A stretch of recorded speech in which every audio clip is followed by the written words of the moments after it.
Here we go. Let's get it. Aswand Cruickshank, your one and only Move Swiftly speaker, checking in for a daily Move Swiftly thought, giving you a perspective on teamwork that you will not get anywhere else. Final day of 2023. Had to finish it out with a nice, cool, brisk 10-mile run. It was great. And as you can see, that body glide, again, man, that body glide is on point, all right?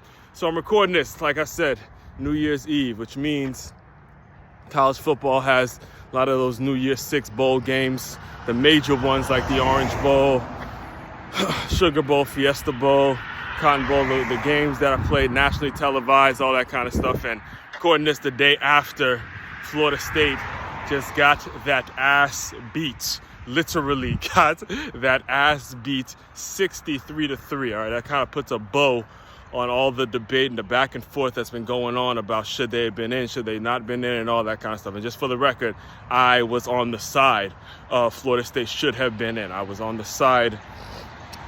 Mostly it could be some of the pieces of a fan talking in me, but I really do believe that they should have got in, seeing that they handled their business without their quarterback. But obviously the committee got it right. Obviously I was proven completely wrong. All right, so just before I even get into it, just so we're clear, there's three teams I cheer for in college football. There's the number one in this order now. Number one in this order, it's the Michigan Wolverines, then it's the Florida State Seminoles, then it's the Maryland Terrapins. The reason for Michigan is because back I played for the Briggs Cheney White Oak Warriors. We wore the Michigan colors, and then we switched over to just the White Oak Warriors. We had the Spear, we changed it to the Spear like the Florida State Seminoles. And then obviously being from Maryland, you always gotta cheer for your hometown. And by the way, Maryland tapped that Auburn ass, and you get a big all this SEC talk about how they're so good and they have such a great conference. Seem to be brushing over the fact that Maryland got up in that Auburn Tiger ass.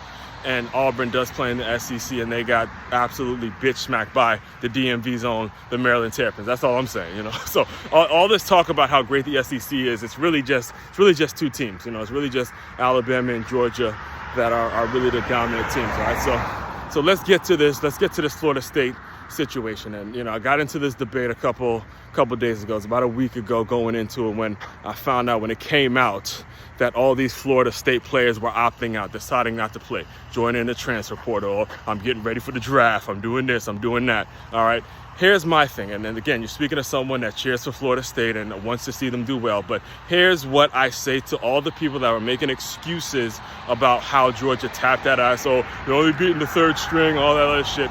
If Florida State really felt cheated, if Florida State really felt like they could win a national championship, then their starters should have wanted to play. Okay, their starters should have wanted to play because you got the defending national champions, the defending two-time national champions, and you got an opportunity to beat them and prove to the committee, prove to everybody that you should have been in the playoffs, and you don't take that opportunity. So at the end of the day, all the excuses and they only played their third string, and it was expected to happen and all that kind of nonsense, all that shit is for the motherfucking birds.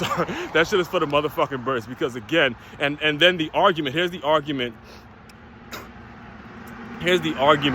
that some people made. Well, they got to think about the NFL careers, they got to think about the draft, they don't want to get hurt and all that. Well, if you really want to make it to the league and be a dominant player in the league, then there's no better team to play than Georgia. That's basically an NFL team. So why would you not, if you're really trying to go to the league, why would you not want to go out and compete with a Georgia type team, which is like I said, basically an NFL roster already in college, right? And that's my point. All these excuses and transfer portals and all that. Listen, I got some stuff coming this year that is gonna solve a lot of these issues that we're seeing, because the problem is it's really a fundamental and a mindset problem. It's a mindset problem. Is these kids nowadays don't want to compete.